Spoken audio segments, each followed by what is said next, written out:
என் திருமணம் என் அம்மாவின் விருப்பப்படிதான் நடந்தது. ஆனால் ஆச்சரியம் என்னவென்றால், அவரே பார்த்து அழைத்து வந்த மருமகளிடம் இப்போது அவருக்கு ஒத்துப்போகவில்லை. அம்மாவுக்கும் ஆயிஷாவுக்கும் நடக்கும் சண்டையை பார்க்கும் பொழுதெல்லாம் நான் ஒன்றுதான் நினைப்பேன். ஒருவேளை நான் காதலித்த பெண்ணை என் விருப்பப்படி திருமணம் செய்திருந்தால் என் அம்மா அவளை என்ன பாடுபடுத்தி இருப்பார் என்று. என் வாழ்க்கை நரகமாக இருக்கும். அம்மா பார்த்து தேர்ந்தெடுத்த மருமகள் என்பதால் சண்டைக்கு குறைவில்லை. எப்போதும் வீட்டில் போர் மேகங்கள் சூழ்ந்திருக்கும். ஆயிஷா வேறு யாரும் அல்ல, என் அம்மாவின் உடன் பிறந்த சகோதரரின் மகள். நானோ எங்கள் பகுதியில் வசித்த மரியம் என்ற பெண்ணை உயிராக காதலித்தேன். அவளோடு வாழ்வதாகவும் சாவதாகவும் எத்தனையோ சத்தியங்கள் செய்திருந்தேன். ஆனால் என் அம்மா தன் சகோதரருக்கு வாக்கு கொடுத்து விட்டார், எப்படியாவது ஆயிஷாவை இந்த வீட்டு மருமகளாக்க வேண்டும் என்று.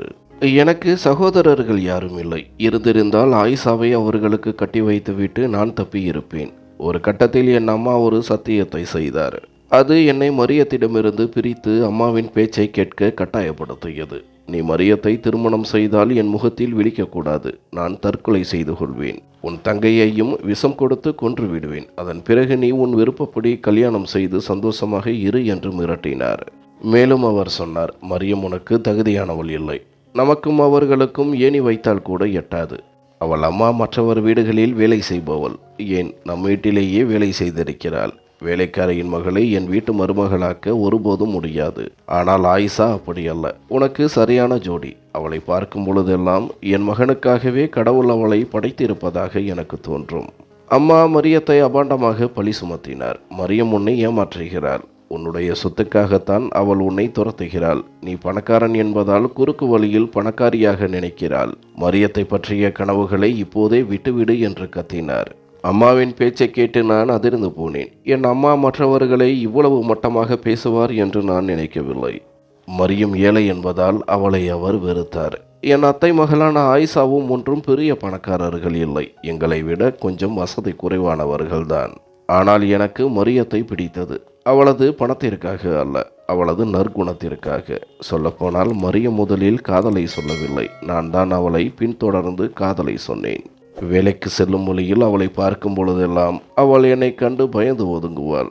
அந்த பயந்த சுபாவமே எனக்கு அவளை பிடிக்க காரணமானது. என் அம்மா கட்டாயப்படுத்தி ஆயிஷாவை எனக்கு திருமணம் செய்து வைத்தார். ஆனால் இப்போது ஆயிஷா என் அம்மாவின் எதிர்பார்ப்புகளை பூர்த்தி செய்யவில்லை. இப்போது என் அம்மாவும் தங்கையும் சேர்ந்து ஆயிஷாவை நான் விவாகரத்து செய்ய வேண்டும் என்று திட்டம் தீட்டுகிறார்கள். என் குடும்பத்தை அவர்களே சிதைக்க துணிந்து விட்டார்கள். நான் எல்லாவற்றையும் இழந்து நடுத்தருவில் நின்றபோதுதான் எனக்கு புத்தி வந்தது. என் அம்மாவும் தங்கையும் தங்கள் கௌரவத்திற்காக என் வாழ்க்கையை மட்டுமல்ல, அவர்கள் வாழ்க்கையையும் அழித்து கொண்டார்கள். என் தங்கை ஆயிஷாவை வெறுத்தாள். அந்த வெறுப்பில் அவள் ஆயிஷாவின் வாழ்க்கையை சிதைத்ததோடு தன் நிம்மதியையும் தொலைத்தாள். இறைவன் எல்லாவற்றையும் பார்த்து கொண்டிருக்கின்றான். ஒரு நாள் கணக்கு கேட்பான் என்பதை அவள் மறந்துவிட்டாள். ஆனால் உண்மையை நாங்கள் உணர்ந்தபோது காலம் கடந்துவிட்டது. எங்களால் ஆயிஷா தெரு தெருவாக அலைந்தாள். அவளது சகோதரர்கள் அவளை வீட்டிற்குள் சேர்க்க மறுத்துவிட்டார்கள். அவளது தாய் சில காலத்திற்கு முன்பே இறந்து விட்டதால் அவளுக்கு ஆதரவாக யாரும் இல்லை. ஒரு பக்கம் மரியத்திற்கு என்னால் வந்த அவப்பெயர், மறுபக்கம் ஆயிஷாவிற்கு நான் செய்த அநீதி. இவை அனைத்திற்கும் நானே பொறுப்பு என்று இப்போது உணர்கிறேன். அன்று என் அம்மாவும் தங்கையும் கட்டாயப்படுத்திய போது நான் உறுதியாக நின்று ஆயிஷாவை விவாகரத்து செய்ய மாட்டேன் என்று சொல்லியிருந்தால் என் வாழ்க்கை இப்படி சீரழிந்திருக்காது. ஆனால் நான் கோழையாக இருந்தேன். இன்று என் வாழ்க்கையின் கடைசி நாட்களில் நான் தனிமையில் வாடுகிறேன். ஒரு நாள் மாலை நான் வீட்டிற்கு வந்தபோது என் தங்கையும் ஆயிஷாவும் சண்டை போட்டு கொண்டிருந்தனர். நான் உள்ளே வந்ததை அவர்கள் கவனிக்கவில்லை. நான் மௌனமாக அவர்கள் பேசுவதை கேட்டுக்கொண்டிருந்தேன். என் தங்கை ஆயிஷாவை பார்த்து இழிவாக பேசினாள். நீ இந்த வீட்டு மருமகளாக இருக்க தகுதியே இல்லாதவள். என் அம்மா உன் தாயிடம் அன்று இல்லை என்று சொல்லியிருந்தால் உன் கதி என்னவாகி இருக்கும்? உன்னை எவன் கல்யாணம் செய்திருப்பான்? என் அண்ணனுக்கு உன்னை ஒருபோதும் பிடிக்காது. நானும் அம்மாவும் சேர்ந்துதான் அவனை கட்டாயப்படுத்தி உன்னை கல்யாணம் செய்து வைத்தோம். அவன் இப்போதும் அந்த மரியத்தை தான் காதலித்து கொண்டிருக்கின்றான். நாங்கள் நினைத்தால் இப்போதே உன்னை வீட்டை விட்டு துரத்துவோம். ஒழுங்காக நாங்கள் சொல்வதை கேட்டு நட, இல்லையென்றால் உன் வாழ்க்கை நாசமாகிவிடும். உன்னை நேசித்த அம்மாவும் இப்போது உனக்கு எதிரியாகிவிட்டார் என்று கத்தினாள். இவ்வளவு இழிவான பேச்சுக்களை கேட்டும் ஆயிஷா அமைதியாக இருந்தாள். உண்மையில் ஆயிஷா மிகவும் புத்திசாலியான, எதையும் தட்டி கேட்கும் தைரியமான பெண். அப்படிப்பட்டவள் ஏன் என்று மௌனமாக இருக்கிறாள் என்று நான் யோசித்தேன். அதற்கு ஒரே ஒரு காரணம்தான் இருக்க முடியும். அவள் என் மீது வைத்திருக்கும் அன்பு. தன் குடும்பத்தை காப்பாற்ற வேண்டும் என்ற ஆசையில்தான் அவள் எல்லா அவமானங்களையும் தாங்கிக் கொண்டாள். என் அம்மாவுக்கும் தங்கைக்கும் இருந்த பெரிய பிரச்சனையே இதுதான். ஆயிஷாவை விட அவர்களுக்கு நான் அதிக முக்கியத்துவம் தர வேண்டும் என்று அவர்கள் எதிர்பார்த்தார்கள். ஆனால் நான் திருமணத்திற்கு பிறகு ஒரு முடிவெடுத்தேன். மரியம் கிடைக்கவில்லை என்பதற்காக எந்த பாவமும் அறியாத ஆயிஷாவை நான் தண்டிக்க கூடாது என்று இறைவனிடம் உறுதி பூண்டேன். அதனால் அவளுக்கு தர வேண்டிய எல்லா மரியாதையையும் உரிமையையும் நான் கொடுத்தேன். எங்கு சென்றாலும் அவளிடம் சொல்லிவிட்டுத்தான் செல்வேன். எந்த முடிவு எடுத்தாலும் அவளது ஆலோசனையை கேட்பேன். நானும் ஆயிஷாவும் வெளியே செல்வதும் நான் அவளுக்கு முக்கியத்துவம் கொடுப்பதும் என் அம்மாவுக்கும் தங்கைக்கும் சுத்தமாக பிடிக்கவில்லை. திருமணத்திற்கு முன்னால் வீட்டின் எல்லா பொறுப்புகளும் அவர்கள் கையில் இருந்தது. கடைக்கு சென்று பொருட்கள் வாங்குவது கூட அவர்களின் விருப்பப்படித்தான் நடக்கும். ஆனால் இப்போது நான் ஆயிஷாவிடம் ஆலோசிக்க தொடங்கினேன். நான் என் அம்மாவையோ தங்கையையோ மதிக்காமல் இல்லை. அவர்களுக்கும் உரிய நேரத்தையும் மரியாதையையும் கொடுத்து கொண்டுதான் இருந்தேன். ஆனால் அவர்களுக்கு அந்த சிறிய மாற்றத்தை கூட தாங்கிக் கொள்ள முடியவில்லை. எப்படியாவது ஆயிஷாவை வீட்டை விட்டு துரத்த வேண்டும் என்ற எண்ணம் அவர்களுக்குள் வளர்ந்து விட்டது. வீட்டில் ஒவ்வொரு நாளும் சண்டை நடக்கும். சில சமயம் அம்மா மீது தவறு இருக்கும், சில சமயம் தங்கை அல்லது ஆயிஷா மீது இருக்கும். ஏன் இப்படி சண்டை போடுகிறீர்கள்?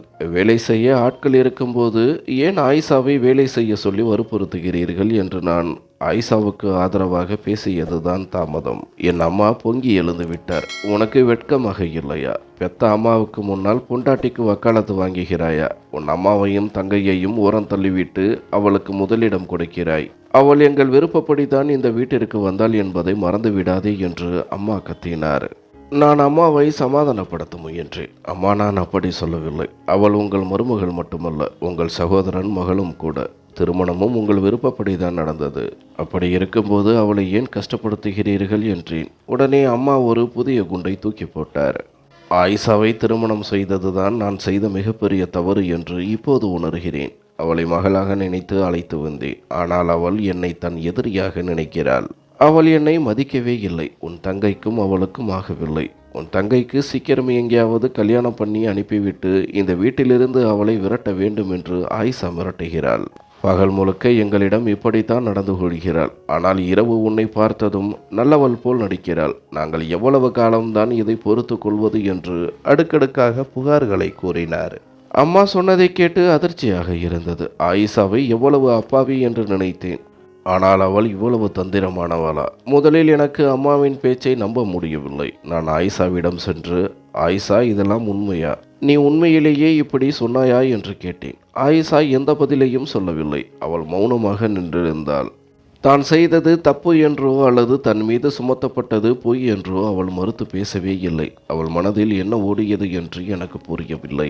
அமைதியாக அங்கிருந்து எழுந்து தன் அறைக்குள் சென்று கதவை சாத்தி கொண்டாள். அவள் பொய் சொல்கிறாளா அல்லது என் அம்மா தவறாக புரிந்து கொண்டாரா என்று புரியாமல் நான் ஒரு பெரிய குழப்பத்தில் சிக்கிக்கொண்டேன். அந்த குழப்பத்தில் நான் செய்த ஒரு தவறு என் வாழ்க்கையையே அதல பாதாளத்தில் தள்ளிவிட்டது. என் வாழ்க்கை மிக கடினமான பாதையில் சென்று கொண்டிருந்தது. அம்மாவிற்கும் ஆயிஷாவிற்கும் இடையிலான சண்டை நாளுக்கு நாள் அதிகரித்தது. ஒரு கட்டத்தில் பொறுமை இழந்த நான் ஆயிஷாவிடம், நீ சில நாட்களுக்கு உன் அம்மா வீட்டிற்கு சென்று இரு. ஒரு வாரம் கழித்து நான் வந்து உன்னை அழைத்து வருகிறேன். அதற்குள் அம்மாவின் கோபமும் குறையலாம். உன்னுடைய அருமை அவர்களுக்கு புரியலாம். அல்லது உன் மீது தவறு இருந்தால் உனக்கும் அது ஒரு பாடமாக அமையும் என்று சொன்னேன். வழக்கம் போல ஆயிஷா அப்போது மௌனமாகவே இருந்தாள்.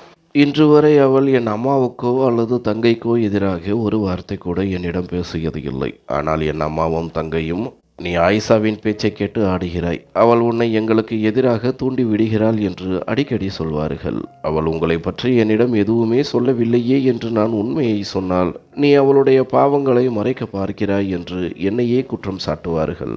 ஆயிஷாவின் அந்த மௌனத்திற்கு பின்னால் என்ன இருக்கிறது என்று என்னால் கணிக்கவே முடியவில்லை. அவள் செய்ததாக சொல்லப்படும் தவறுகளை ஒப்புக்கொண்டதால் வந்த மௌனமா அல்லது கோபத்தால் வந்த மௌனமா? தன் அத்தை தன் மீது சுமத்திய அபாண்டமான பழிகளால் ஏற்பட்ட விரக்தியா? எதையும் என்னிடம் சொல்லாமல் அவள் அம்மா வீட்டிற்கு சென்று விட்டாள். ஒரு வாரம் கழிந்தது. நான் அம்மாவிடம், அம்மா வாங்க, அத்தை வீட்டிற்கு போய் ஆயிஷாவை அழைத்து வருவோம். நான் ஒரு வாரத்தில் வருவதாக சொல்லி இருந்தேன் என்றேன். ஆனால் அம்மா சற்றென்று மறுத்துவிட்டார். இனி இந்த வீட்டிற்கு ஆயிஷா தேவையில்லை. நான் உனக்கு மரியத்தையே திருமணம் செய்து வைக்கிறேன். ஆனால் அதற்கு முன்னால் நீ ஆயிஷாவை விவாகரத்து செய்ய வேண்டும் என்று அம்மா சொன்னார். இதை கேட்டு என் காலடியில் இருந்த பூமி நழுவியது. தன் சொந்த சகோதரன் மகளுக்கு இவ்வளவு பெரிய துரோகத்தை அம்மா செய்வார் என்று நான் கனவிலும் நினைக்கவில்லை. அம்மா, உங்களுக்கு அறிவு இருக்கிறதா? இது என்ன பைத்தியக்காரத்தனம்? மரியத்தின் வாழ்க்கையை ஏற்கனவே நான் அழித்து விட்டேன். அவளுடைய அம்மாவின் சாபத்தையே என்னால் தாங்க முடியவில்லை. இப்போது இன்னொரு தாயை தவிக்க விட்டு ஆயிஷாவிற்கு அநீதி இழைக்க சொல்கிறீர்களா? அன்று மரியத்தை கல்யாணம் செய்து வைக்கும்படி கெஞ்சிய போது நீங்கள் கேட்கவில்லை. இப்போது எதற்காக இப்படி செய்கிறீர்கள் என்று ஆவேசமாக கேட்டேன். அம்மா எதுவும் பேசவில்லை. நானும் கோபமாக என் அறைக்குள் சென்று விட்டேன். அன்று இரவு தனிமையில் இருந்தபோது எனக்கு மரியத்தின் நினைவு வந்தது. என் அம்மா அவளை ஊர் அறிய அவமானப்படுத்தியது என் கண்ணுக்குள் வந்து போனது. மரியத்தின் அம்மாவை அழைத்து, உன் மகளை அடக்கி வை, அவள் என் மகனை தன் பொய்யான காதலால் மயக்குகிறாள் என்று அம்மா சொன்ன வார்த்தைகள் எவ்வளவு கொடூரமானவை. அன்று என் அம்மா மரியத்தின் தாயிடம் கத்தினார், உன் மகள் வளர்ந்து விட்டாள், அவளை இப்படி ஊர் சுற்ற விட உனக்கு வெட்கமாக இல்லையா? என் மகன் போன்ற அப்பாவிகள் கூட அவளது அழகில் மயங்கி போய் கிடக்கிறார்கள். அப்படி என்ன மந்திரம் செய்து வைத்திருக்கின்றாளோ தெரியவில்லை என்று மிகவும் தரம் தாழ்ந்த வார்த்தைகளால் மரியத்தை திட்டினார். மரியமும் அவள் அம்மாவும் கதறி அழுதார்கள். மரியத்தின் அம்மா என் அம்மாவின் கைகளை பிடித்து கெஞ்சினார், கடவுளுக்காக இதோடு நிறுத்திவிடுங்கள். இதற்கு மேல் என் மகளை பற்றி இழிவாக பேசினால் என் நெஞ்சே வெடித்துவிடும். நான் உயிரோடு இருக்கும்போதே செத்து விடுவேன் என்று கூறி மரியத்தை வீட்டிற்குள் இழுத்து சென்று கதவை பூட்டினார். அன்றிலிருந்து மரியம் வீட்டை விட்டு வெளியே வருவதே நின்று போனது. அவளுக்கு வரும் வரன்களையும் என் அம்மாவே தடுத்து நிறுத்தினார். அந்த பெண்களுக்கு ஏற்பட்ட அவமானத்திற்கு நானே காரணம் என்று எண்ணி என் உள்ளம் குமுறியது. இரவு முழுவதும் இதை பற்றியே நினைத்து கொண்டிருந்ததால் காலையில் எழுந்தபோது தலைவலித்தது. ஒருபுறம் மரியத்தின் மீது இன்னும் அன்பு இருந்தது, மறுபுறம் எந்த பாவமும் அறியாத ஆயிஷாவை தவிக்க விடக்கூடாது என்ற எண்ணமும் இருந்தது. ஆனால் என் அம்மா ஒரு முடிவெடுத்து விட்டால் அதை மாற்ற முடியாது. அவருக்கு இப்போது ஆயிஷாவை பிடிக்கவில்லை. அதனால் அவளை வீட்டை விட்டு துரத்த ஒரு கொடூரமான திட்டத்தை தீட்டினார். நான் யாரிடமும் சொல்லாமல் ஆயிஷாவை அவளது அம்மா வீட்டிலிருந்து மீண்டும் அழைத்து வந்தேன். இது என் அம்மாவுக்கும் தங்கைக்கும் எரிச்சலை உண்டாக்கியது. சில நாட்களிலேயே அவர்கள் ஆயிஷாவின் மீது ஒரு மிகப்பெரிய பழி சொல்லை சுமத்தினார்கள். ஆயிஷா நடத்தையற்றவள் என்றும் பக்கத்து வீட்டுக்காரன் ஒருவனுடன் அவளுக்கு தொடர்பு இருக்கிறது என்றும் அபாண்டமாக பழி சுமத்தினார்கள். என் அம்மா சத்தியம் செய்து சொன்னார், நான் என் கண்ணாலேயே அவர்கள் ஒன்றாக இருப்பதை பார்த்தேன் என்று. என் தங்கையும் அதற்கு சாட்சி சொன்னாள். இதை கேட்டு என் கண்கள் கலங்கின. நான் ஆயிஷாவை தனியாக ஒரு அறைக்கு அழைத்து சென்று அவளது கைகளை பிடித்து கெஞ்சினேன். ஆயிஷா, தயவு செய்து உண்மையை சொல்.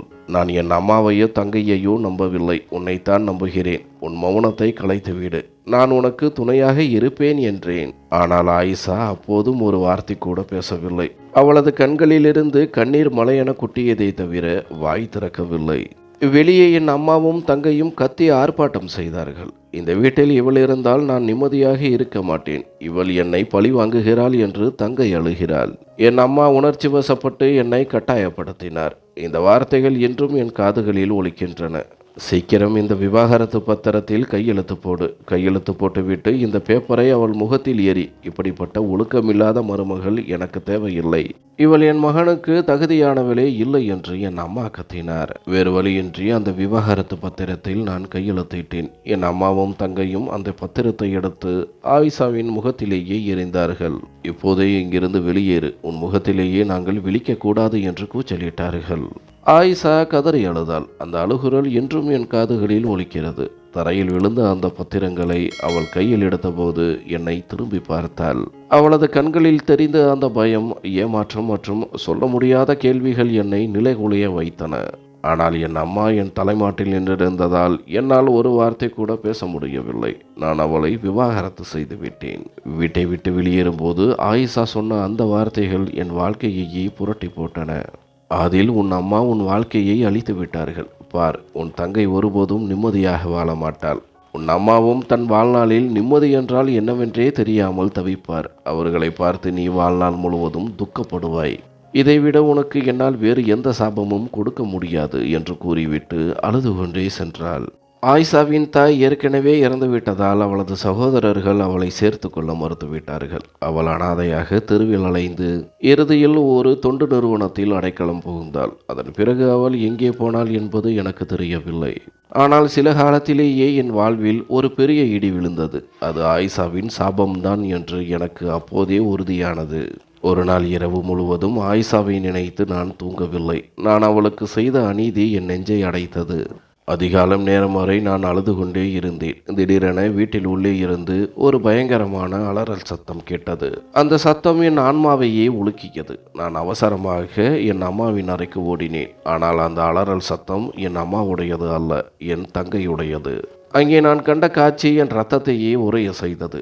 என் தங்கை மயக்க நிலையில் இருந்தாள். அவளது வாயிலிருந்து நுரை தள்ளி கொண்டிருந்தது. அவளது கண்கள் நிலை குத்தி போயிருந்தன. என்ன நடக்கிறது என்று புரியாமல் நானும் என் அம்மாவும் அவளை உடனடியாக மருத்துவமனைக்கு தூக்கிச் சென்றோம். மருத்துவர்கள் அவளை பரிசோதித்து விட்டு சொன்ன வார்த்தைகள் என்னை சுக்கு நூறாக உடைத்தன. இவரது உணவில் ஏதோ விஷம் கலந்து விட்டது. அந்த விஷம் உடல் முழுவதும் பரவிவிட்டது. இவர் உயிர் பிழைப்பது கடினம். நாங்கள் வயிற்றை சுத்தம் செய்து பார்க்கிறோம். ஆனால் எந்த உத்தரவாதமும் தர முடியாது. எல்லாம் அந்த இறைவன் கையில்தான் இருக்கிறது என்றார்கள். மரியத்திற்கும் ஆயிஷாவிற்கும் என் குடும்பத்தினர் செய்த பாவங்களுக்கு இன்று இறைவனே தீர்ப்பு வழங்க தொடங்கிவிட்டான் என்பதை நான் உணர்ந்தேன். மருத்துவமனையில் உங்கள் தங்கை ஆபத்தான நிலையில் இருக்கிறார். எந்த செய்தியையும் கேட்க தயாராக இருங்கள் என்று மருத்துவர் சொல்லிவிட்டு சென்றபோது என் இதயம் சுக்குநூறாக உடைந்தது. 2 நாட்கள் அவள் மரண போராட்டத்தை நாங்கள் நேரில் பார்த்தோம். விஷம் உடல் முழுவதும் பரவிவிட்டது. எவ்வளவோ முயன்றும் அவளை உணர்வு நிலைக்கு கொண்டு வர முடியவில்லை. என் அம்மா தன் தவறை உணர்ந்து கதறி அழுதார். இறைவனிடம் மண்டியிட்டு, இறைவா, என் மகளை மன்னித்து விடு. அவள் துடிப்பதை பார்க்க முடியவில்லை. அவளது மரணத்தையாவது எளிதாக்கு என்று வேண்டினார். அப்போது மருத்துவர் எங்களை உள்ளே அழைத்தார். அங்கே நான் கண்ட காட்சி என் வாழ்நாளில் மறக்க முடியாத ஒன்று. என் தங்கை ஒரு புழுவை போல துடித்து கொண்டிருந்தாள். அந்த துடிப்பு அவர் செய்த பாவங்களின் சுமையோ என்று எனக்கு தோன்றியது. 2 நாட்களாக துடித்தவள் மன்னிப்பு கேட்க கூட வாய்ப்பு கிடைக்காமல் என் கண் முன்னாலேயே உயிர் பிரிந்தாள். எங்களால் எதுவுமே செய்ய முடியவில்லை. தங்கையை இழந்த துக்கத்தில் என் அம்மா படுத்த படுக்கையானார். அவருக்கு தன் தவறு இப்போது நன்றாக புரிந்தது. ஒரு நாள் அம்மா என் கைகளை பிடித்து கொண்டு, அதில் தயவு செய்து என்னை மன்னித்து விடு. எப்படியாவது ஆயிஷாவையும் மரியத்தையும் தேடி கண்டுபிடித்து இங்கே அழைத்து வா. நான் செய்த பாவங்களுக்கு அவர்களிடம் மன்னிப்பு கேட்க வேண்டும். என் மகளைப் போல நானும் மன்னிப்பு கிடைக்காமல் இறந்துவிடக்கூடாது என்று கதறினார். அம்மாவின் ஆசைக்காக நான் முதலில் ஆயிஷாவை தேடிச் சென்றேன். அவள் தங்கியிருந்ததாக சொல்லப்பட்ட அந்த தொண்டு நிறுவனத்திற்கு சென்றபோது அவள் சில நாட்களுக்கு முன்பே இங்கிருந்து கிளம்பிவிட்டாள். எங்கே சென்றாள் என்று தெரியாது என்று சொல்லிவிட்டார்கள். அவளது சகோதரர்கள் வீட்டிற்கு சென்றபோது அவர்களும் அவளை சேர்த்து கொள்ளவில்லை என்று கூறி என்னை விரட்டி அடித்தார்கள். மறுபுறம் மரியத்தை பார்க்க சென்றேன். அவள் வீட்டை பூட்டிவிட்டு எங்கோ சென்று விட்டதாக தெரிந்தது. எல்லா பக்கம் இருந்தும் எனக்கு ஏமாற்றமே மிஞ்சியது. நாட்கள் நகர்ந்தன. ஒரு நாள் நான் அலுவலகத்தில் இருந்தபோது எங்களோடு தொழில் செய்யும் ஒரு பெரிய நிறுவனத்தின் உரிமையாளர் என்னை ஒரு விருந்துக்கு அழைத்தார். அவர் மிகவும் கண்ணியமானவர். என் அம்மாவுக்கு உடல்நிலை சரியில்லை என்று நான் மறுத்தும் அவர் என்னை கட்டாயப்படுத்தி அழைத்து சென்றார். அவர் மூலம் எனக்கு ஒரு பெரிய ப்ராஜெக்ட் கிடைத்திருந்ததால் நன்றி கடனுக்காக அந்த விருந்திற்கு சென்றேன். அங்கே நான் கண்ட காட்சி என் வாழ்க்கையின் மிகப்பெரிய அதிசயமாகவும் அதே சமயம் இறைவன் வழங்கிய தீர்ப்பாகவும் இருந்தது. அந்த பெரிய தொழிலதிபரின் மனைவியாக நின்றிருந்தது வேறு யாரும் அல்ல, ஆயிஷா. அவளை பார்த்தவுடன் நான் குற்ற உணர்ச்சியில் கூனி குறுகி போனேன். ஆயிஷாவுக்கு நான் செய்த துரோகம் என் கண்முன்னே வந்து போனது. ஆயிஷாவும் என்னை பார்த்து ஒரு நிமிடம் அதிர்ந்து போனாள். அவளது கணவர் மற்ற விருந்தினர்களிடம் பேசிக் கொண்டிருந்த போது ஆயிஷா எனக்கு தண்ணீர் கொடுக்க வந்தாள். நான் அவள் முன்னால் கை கூப்பி நின்று கெஞ்சினேன். ஆயிஷா, என்னை மன்னித்து விடு. உன்னை தேடாத இடமே இல்லை. என் அம்மா உன்னை பார்த்து மன்னிப்பு கேட்க துடிக்கிறார். என் தங்கை துடிதுடித்து இறந்து விட்டாள். உன் சாபம் எங்களை சிதைத்து விட்டது. உன்னை இவ்வளவு பெரிய இடத்தில் மகிழ்ச்சியாக பார்ப்பதில் எனக்கு வருத்தத்தை விட பெரிய மகிழ்ச்சிதான் கிடைக்கிறது. உனக்கு நான் தர தவறிய கௌரவமான வாழ்க்கையை இன்று நீ வாழ்கிறாய். உன் கணவர் மிகவும் நல்லவர் என்பது எனக்கு தெரியும் என்று கூறி அழுதேன். ஆயிஷா இப்போது மௌனமாகவே இருந்தாள். அவளது கண்கள் மட்டும் கலங்கி இருந்தன. சில நாட்களுக்கு பிறகு ஆயிஷா தனது வீட்டு வேலைக்காரனுடன் மட்டும் எங்கள் வீட்டிற்கு வந்தாள். நான் அவளை தனியாகத்தான் அழைத்திருந்தேன். ஆனால் அவளது கணவர் வரவில்லை. ஆயிஷா ஏற்கனவே தன் கடந்த காலத்தை பற்றியும் நான் அவளது முன்னாள் கணவன் என்பதையும் தன் தற்போதைய கணவரிடம் நேர்மையாக சொல்லிவிட்டாள் என்பது அப்போது எனக்கு தெரியாது.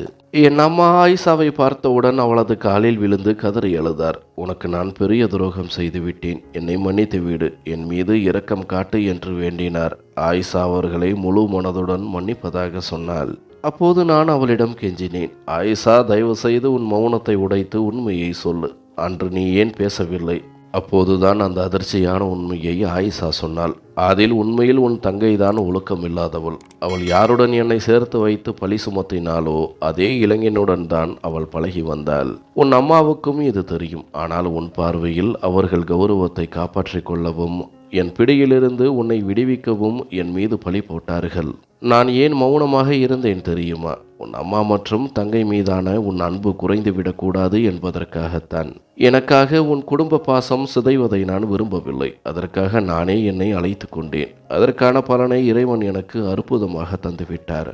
உன்னை விட சிறந்த ஒரு கணவனையும் கௌரவமான வாழ்க்கையையும் எனக்கு கொடுத்து விட்டார். இதை கேட்டதும் என் ஆன்மாவே நடுங்கியது. என் தங்கை இவ்வளவு மோசமானவளா? என் அம்மா இவ்வளவு பெரிய துரோகத்தை செய்தாரா என்று நினைத்தபோது என்னால் தாங்க முடியவில்லை. நான் தரையில் விழுந்து கதறி அழுதேன். ஆயிஷா, எங்களை மன்னித்துவிட்டு இனி கவலைப்படாதீர்கள். நீங்கள் எனக்கு இதை செய்யவில்லை என்றால் இன்று எனக்கு இவ்வளவு பெரிய வாழ்க்கை கிடைத்திருக்காது. நான் மகிழ்ச்சியாக இருக்கிறேன், நீங்களும் நிம்மதியாக இருங்கள் என்று கூறிவிட்டு சென்றாள். ஆயிஷா தன் வாழ்க்கையில் செட்டில் ஆகிவிட்டதை அறிந்து என் மனம் நிம்மதியடைந்தது. ஆனால் மரியம், அவளது நினைவுகள் இன்றும் என் ஆன்மாவை துளைத்து கொண்டிருந்தன. எனக்காகவே அவளது வாழ்க்கை சீரழிந்து போயிருந்தது. நான் அவளது தாயை பார்க்க சென்றபோது முதலில் மரியத்திற்கு திருமணமாகிவிட்டதாக அவர் சொன்னார். ஆனால் ஒரு நாள் திடீரென அங்கு சென்றபோது மரியம் அங்கே இருப்பதை பார்த்தேன். உண்மை என்னவென்றால் மரியத்திற்கு திருமணமாகி இருந்தது. ஆனால் அவளது கணவன் ஒரு பேராசைக்காரனாகவும் ஒழுக்கமற்றவனாகவும் இருந்தான். அவன் மரியத்தை பயன்படுத்தி கொண்டு அவமானப்படுத்தி சில நாட்களிலேயே அவளை கைவிட்டான். பல வருடங்களாக மரியம் தன் தாய் வீட்டிலேயே முடங்கி கிடந்தாள். இந்த விஷயத்தை அறிந்தபோது பல வருடங்களுக்கு முன்பு நான் செய்ய தவறியதை இப்போது செய்ய வேண்டும் என்று முடிவு செய்தேன். என் அம்மாவிற்கு இதையெல்லாம் சொன்னேன். அம்மா, நான் பாவங்களை கழுவ இதுதான் சரியான நேரம், என்னுடன் வாருங்கள், நாம் மரியத்தை வரன் கேட்கப் போகிறோம் என்றேன். இப்போது மறுப்பதற்கு என் அம்மாவிடம் எந்த காரணமும் இல்லை. நோய்வாய்ப்பட்டிருந்த நிலையிலும் அவர் என்னுடன் வர சம்மதித்தார். முதலில் மரியத்தின் தாய் எங்களை ஏற்கவே இல்லை. மரியத்தின் வாழ்க்கை பாழாக நான் தான் காரணம் என்பதால் அவர் எங்களை வெறுத்தது நியாயமே. ஆனால் மரியத்தின் மனதில் ஒரு மூலையில் இன்னும் என் மீது காதல் இருப்பதை நான் உணர்ந்தேன். நானும் அவளை தேடிச் சென்று அவளது தாயின் காலில் விழுந்து மன்னிப்பு கேட்டேன். என் அம்மாவும் மனதார மரியத்தை மருமகளாக ஏற்க முன் வந்தார். சில நாட்களிலேயே மிகவும் எளிமையான முறையில் நான் மரியத்தை திருமணம் செய்து கொண்டு வீட்டிற்கு அழைத்து வந்தேன். எங்கள் திருமணத்திற்கு பிறகு என் அம்மா காலமானார். அந்த 2 நாட்கள் எனக்கு மிகவும் கடினமாக இருந்தன. ஆனால் மரியம் என்னை அவ்வளவு அழகாக கவனித்து கொண்டாள். அவளது அன்பில் நான் என் பழைய துக்கங்களை மெல்ல மறக்கத் தொடங்கினேன். மரியத்துடன் நான் ஒரு புதிய வாழ்க்கையை தொடங்கினேன். இப்போது என் மனம் மிகவும் நிம்மதியாக இருக்கிறது. ஆனால் சில நேரங்களில் தனிமையில் அமர்ந்து என் கடந்த காலத்தை பற்றி யோசிக்கும் போது உடல் நடுங்குகிறது. அந்த தவறுகளுக்காக இன்றும் நான் இறைவனிடம் மன்னிப்பு கேட்டுக்கொண்டே இருக்கிறேன். செய்த தவறுகளை திருத்திக் கொள்ள ஒரு வாய்ப்பு கிடைக்கும் போது அதை தவறவிடக்கூடாது. காலம் கடந்தாலும் உண்மையான அன்பும் நேர்மையும் இழந்த வாழ்க்கையை மீண்டும் பெற்றுத்தரும். நன்றி.